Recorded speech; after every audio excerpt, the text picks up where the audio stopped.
สบายดีทุกท่านเนาะมื้อนี้เขาก็จะมาไหว้พระนอนที่เป็นพระใหญ่ที่สุดเนาะอยู่ที่นครหลวงเวียงจันทน์เนาะอันนี้คือ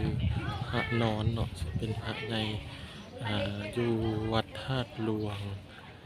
ใต้เนาะพระนอนที่ใหญ่ที่สุดอยู่นครหลวงเวียงจันทน์เนาะผู้ใดที่ได้มา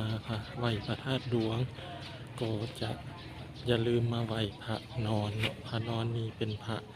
นอนประจำวันเกิดของคนเกิดวันอังคารเนาะ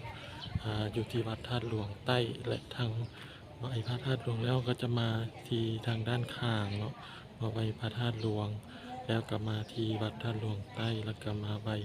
พระนอนซึ่งอยู่ที่นี่ก็จะมีหอยตีนพระบาทเนาะของพระพุทธเจ้าที่เป็นสร้างขึ้นจนมีนักท่องเที่ยวมาไหว้ชมอย่างหลงไหลขอให้ทุกคนมาไหว้ชมเนาะอันนี้ก็จะเป็นภาพบรรยากาศของวัดธาตุหลวงใต้มีห้านขายเครื่องก็จะมีทางนั้นก็จะเป็นทางครัวเมืองเขาก็จะเป็นพระธาตุหลวงถ้าทุกท่านได้มาไหว้แล้วก็จะมาขอพรนำพานอนสำหรับชาวราศีที่เกิดวันอังคาร